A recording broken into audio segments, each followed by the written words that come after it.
Bom, o ser humano ele necessita compreender que uma vez que ele não leva em consideração a sua outra parte, a sua outra metade, que é a sua personalidade inconsciente, que ele tende a reprimi-la, uma hora essa parte tende a se revoltar.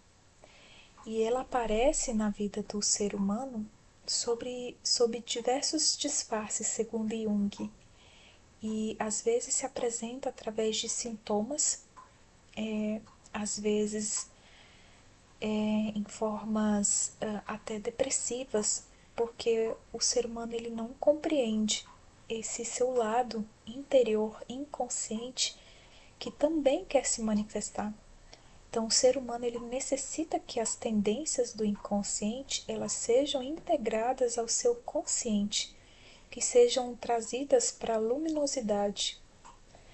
Segundo Jung, o inconsciente ele normalmente ele se manifesta através dos impulsos do inconsciente, impulsos inconscientes, que são realizados em nós, né? Nós realizamos esses impulsos inconscientemente, ou como se diz, instintivamente, quando o respectivo conteúdo espiritual não é levado em consideração, mas mesmo assim se insinua na vida intelectual consciente e, aliás, sob muitos disfarces. Ou seja, essa parte da nossa personalidade inconsciente, ela guarda um conteúdo espiritual. Então, quando a gente não leva em consideração essa outra parte, que é um conteúdo de natureza espiritual também, lembrando que a alma, ela não é só a parte consciente, mas, como foi dito no início, ela também tem uma parte inconsciente, que é exatamente se encontra exatamente nessa estrutura psíquica do nosso eu. Então, quando não é levada em consideração, ela tende a se manifestar das mais diversas formas na vida desse ser humano, às vezes com vários sintomas, enfim, e até mesmo Jung falava de neuroses, né, em que esses conteúdos do inconsciente tendem a romper o limiar da consciência. Aí eu coloquei o seguinte: é como se apenas um lado do nosso ser se diferenciasse e tivesse atuação no palco da vida, enquanto que o nosso outro lado ele é retido num estado de torpor, ou seja, de indiferença, insensibilidade, de apatia, inclusive apatia corporal, como esses sintomas eles se apresentam. Então, precisamos do outro lado, do nosso outro lado, para poder viver a vida, porque a vida é a totalidade, é a união das duas energias, yin e yang, consciente e inconsciente, masculino e feminino. E aí, uma das formas, uma das maneiras que o nosso inconsciente, que é a nossa outra parte, ela tende a nos chamar a nossa atenção é através da manifestação dos sonhos, que nesse caso aí, os sonhos eles não devem ser interpretados na sua literalidade, mas sim na sua compreensão simbólica. Ou seja, nos sonhos, estranhas imagens irrompem o nosso consciente. Na alquimia, isso era visto como a colheita do orvalho, ou seja, simbolicamente, ele era representado por esses lençóis em que o casal, que representam exatamente a energia dentro de nós, as duas energias, eram colocados ali no campo, né?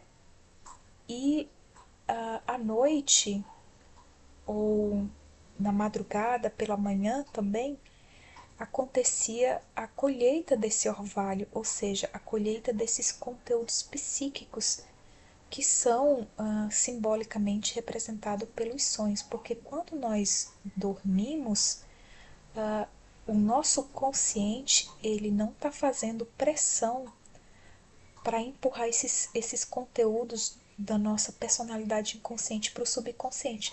Ou seja, é como se existisse uma folga, né? Ou vamos dizer assim, uma espécie de liberdade do inconsciente ele poder se manifestar, para que o consciente ele tome consciência do que está acontecendo dentro dele interiormente.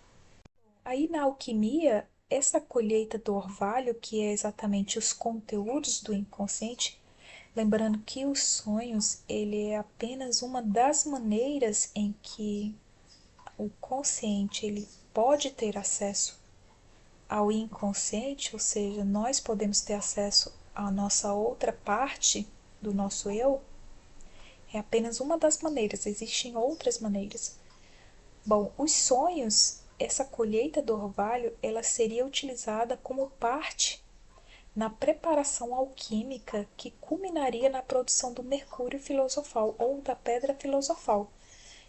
Bom, seja qual for o meio em que o inconsciente ele encontra para chegar ao consciente, que é por meio dos sonhos ou de circunstâncias na vida da pessoa ali, né, nas quais os impulsos do inconsciente são vividos de forma instintiva, há um grande risco de que esses conteúdos eles sejam ainda mais rechaçados pela unilateralidade consciente. Quando a pessoa ela fala assim, mas isso não tem significância, esse sonho que eu tive, e tipo assim, trata como se não fosse nada. Quando isso acontece, o ser humano vive mais intensamente as imagens primitivas da humanidade. Ou seja, se ocorre, por exemplo, de uma situação ele não conseguir perceber, se auto-perceber que ali ele estava vivendo instintivamente um impulso inconsciente do seu inconsciente, se ele não aceitar ou se ele, vamos dizer, acontecer ao contrário, dele rechaçar ainda mais, aí ocorre que ele vive mais ainda intensamente essas imagens primitivas da humanidade. Ou seja, ele passa a sentir como seres humanos no passado sentiram, né? Em outras palavras, existem atitudes nossas que reforçam ainda mais essa separação do nosso eu, da nossa completude. E aí aumenta-se essa cisão, né? Essa separação. E o ser humano, ele tende a sentir os seus efeitos. Então ele não sabe qual é a origem, por que, que ele está sentindo tantas coisas, né? E a origem vem dessas situações psíquicas que ele vive inconscientemente. Então, o nosso inconsciente ele representa uma energia psíquica não sujeita ao controle de consciente, do consciente. Ou seja, é como se existisse uma parte da nossa personalidade que não se sujeita à nossa parte consciente. E aí, Jung fala o seguinte, que essa parte nossa que não se sujeita à nossa outra parte, ou seja, esse eterno conflito, muitas vezes é representado por projeções de um ideal.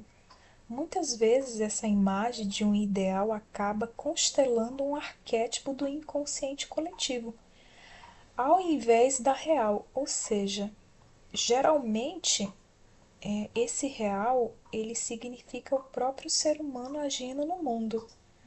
Ou seja, às vezes colocamos a nossa força, a nossa responsabilidade, o nosso querer na mão das outras pessoas. Ou, tipo assim, responsabilizamos os outros pelo que estamos passando. Ou, por exemplo, responsabilizamos os outros pelas nossas mudanças que nós mesmos devemos fazer. Ou seja, é como se nós estivesse dando o nosso poder, a nossa missão de vida aqui na Terra na mão do outro. Essa parte dessa desse aspecto da nossa personalidade inconsciente que não se sujeita ao consciente, exatamente porque o consciente ele está indo contra a própria natureza, ou seja, o próprio eu interior, aí acontece o que? As projeções. As projeções, já foi falado que a ânima, no livro chinês, que é O Segredo da Flor de Ouro, que a ânima é esse aspecto cetônico da alma, da nossa psique que está preso à terra. Ou seja, está presa às formas materiais, ou seja, ou formas pensamentos, formas sentimentos, formas emoções. E aí essas projeções que é da nossa alma cetônica presa à terra, projeta em um ideal, ou projeta a responsabilidade no outro, né? No outro ser humano. Bom, Jung fala o seguinte: a vantagem da projeção consiste em livrar-se do conflito de modo aparentemente definitivo. Outra pessoa ou circunstâncias externas têm agora a responsabilidade. E é justamente, vamos dizer assim, a gente não dá valor aos nossos sentimentos ou aquilo que nós estamos sentindo interiormente, ou que o próprio inconsciente, a nossa personalidade interior, está manifestando através de sintomas ou de situações, é justamente a nossa subestimação desses conteúdos do nosso inconsciente que nos mantém enredados no drama inconsciente. Bom, segundo Jung, o nosso inconsciente, ele guarda tendências da nossa personalidade plena que ainda não foram reconhecidas ou não mais são admitidas pelo consciente. É aí que se guarda os grandes tesouros da nossa personalidade. Como se compreende facilmente, uma tendência a que se nega o reconhecimento e é tratada como não existente dificilmente terá um conteúdo que se ajuste bem ao nosso caráter consciente. Ou seja, em outras palavras, se existe uma tendência nossa em negar e reconhecer e tratar essa nossa parte interior como algo não existente, ou seja, isso não tem importância, né? Quantas vezes a gente não escuta pessoas falar: "Ah, mas isso não tem importância". Então, o que acontece? Dificilmente terá um conteúdo no mundo material, ou seja, no mundo mental, emocional, sentimental, que se ajuste bem ao nosso caráter consciente. Ou seja, o consciente é como se ele atuasse, ele fosse o único protagonista da história, mas ele não é. Ele precisa da outra parte dele, porque é justamente essa outra parte em que, vamos dizer assim, em que tem se guardado a força que é necessário para continuar vivendo. Por isso, eu acho que isso é até uma frase de um filme que fala assim, que muitos homens não vivem, sobrevivem. Poucos são os que vivem, né? Ou seja, como se acontecesse uma morte em vida. A pessoa ela só cumpre tabela, ela só cumpre o seu aspecto biológico, que é o envelhecimento do corpo. Ou, claro, né, satisfazendo alguns prazeres da persona, né? Bom, como Jung fala, trata-se geralmente de coisas consideradas imorais e impossíveis e cuja conscientização encontra a maior resistência. Ou seja, provavelmente existem desejos reprimidos dentro do ser humano, conteúdos constelados arquetípicos do inconsciente coletivo, e que esses conteúdos podem representar conteúdos imorais e impossíveis, cuja essa conscientização ela encontra ainda uma maior resistência. Ou seja, esses conteúdos imorais e impossíveis têm que ser observados do ponto de vista da cultura em que vivemos, em que é dado valor, um imenso valor, apenas para aquilo que é racional, né? Aquilo que é consciente, né? Aquilo que é material. Bom, para finalizarmos, temos uma, uma, é, uma simbologia através da história de Jó, o que aconteceu com Jó, que representa esse nosso lado, o nosso eu inconsciente. Ou seja, aquilo que destruiu o paraíso terrestre de Jó era a força desenfreada da natureza, ou seja, a divindade ela mostrou o seu outro lado, que nós chamamos de diabo, né? Bom, este Deus, ele mora no coração, no inconsciente. Aí está a origem do medo, do indizivelmente horrível e da força de resistir a este medo.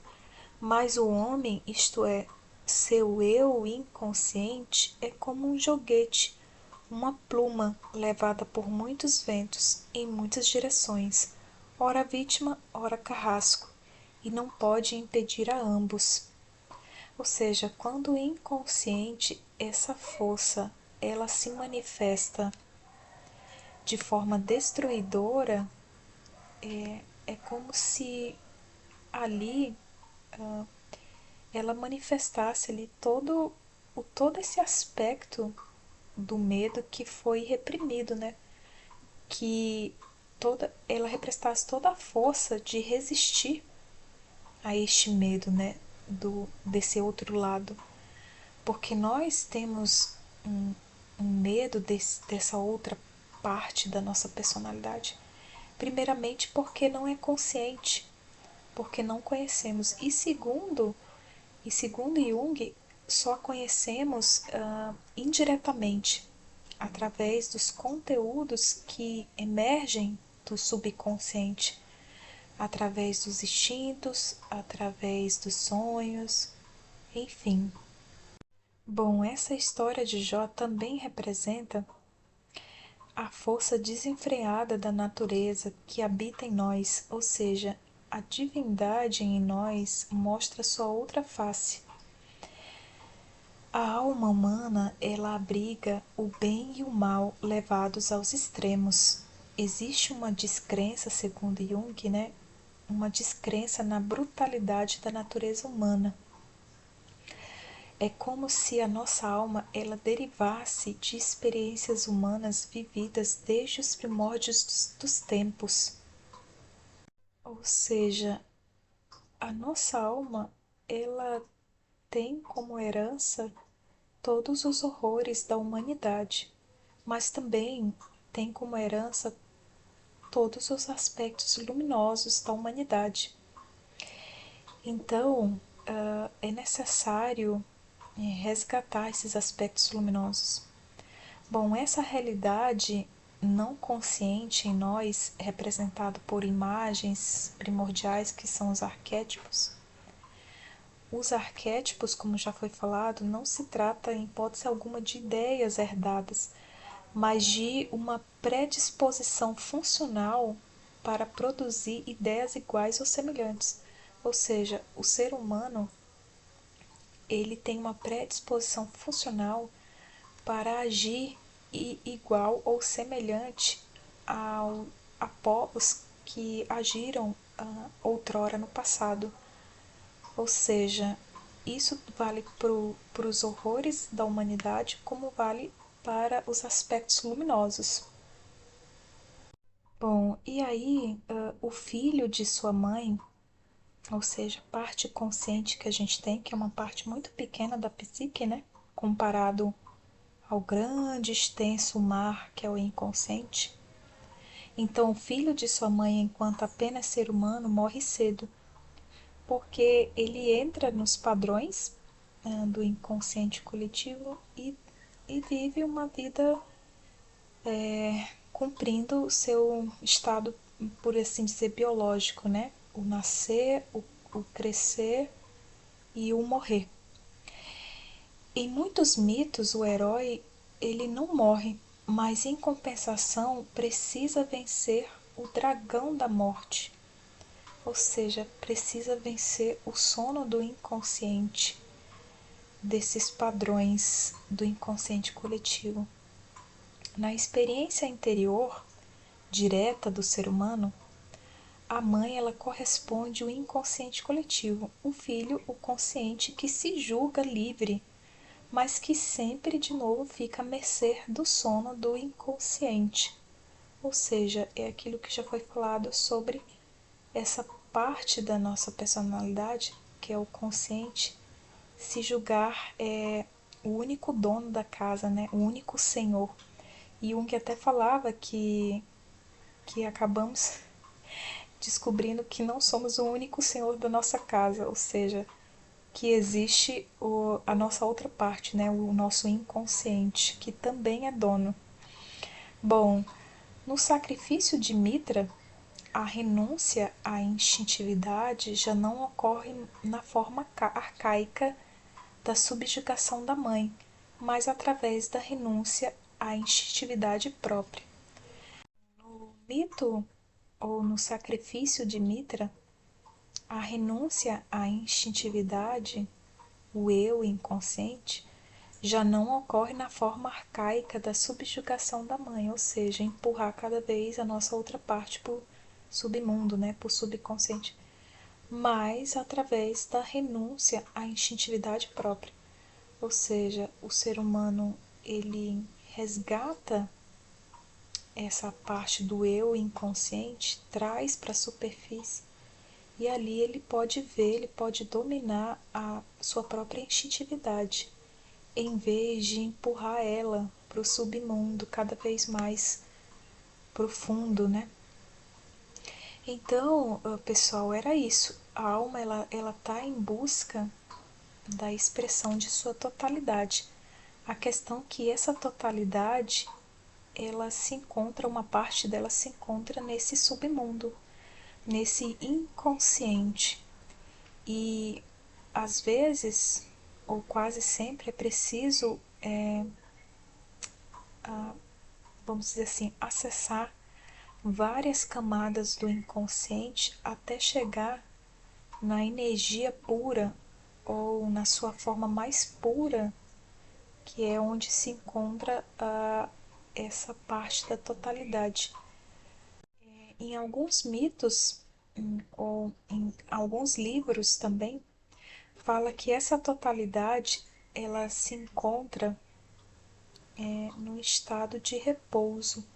É como se fosse um estado nirvânico, por assim dizer, em que as duas energias, yin e yang, masculino e feminino, as energias primordiais, eu consciente, eu inconsciente, e elas se encontram em tal ponto unidas que elas já não são uma coisa ou outra, elas são, elas são uma coisa só, é a união dos opostos, né? É o casamento real, é o hierogamos, o casamento é a união, é a totalidade do ser, é aquilo que Jung chamou de self, né? Ou o si mesmo. E esse si mesmo, ele abrange não só o consciente, como o inconsciente também, e abrange, eu acredito na minha percepção, o universo, a totalidade. É aí que somos um com o todo, e que aí que experienciamos aquilo que buscamos também, onde todos somos um. É no nível muito mais profundo do eu que encontramos essa unicidade. Ou seja, a alma, ela sempre está buscando a, a expressão de sua totalidade. O ser humano a busca do ser humano pela, pela sua totalidade, que é o self ele engloba tudo o que há no ser humano. O, o eu sou dentro do ser humano, ele não só abrange o próprio ser humano em si, como abrange tudo aquilo que está à sua volta, abrange o universo, ou seja, a verdadeira identidade do ser humano, ela é suprapessoal, ela transcende o eu consciente. Bom, pessoal, é isso. Os livros que foram utilizados para a realização do vídeo foram os seguintes livros: Símbolos da Transformação, Psicologia do Inconsciente, Os Fundamentos da Psicologia Analítica e O Desenvolvimento da Personalidade, todos do autor Carl Gustav Jung. Bom, se você gostou desse vídeo, deixe o seu like. Se você não é inscrito, se inscreva. E nos vemos nos próximos vídeos. Até breve. Tchau, tchau.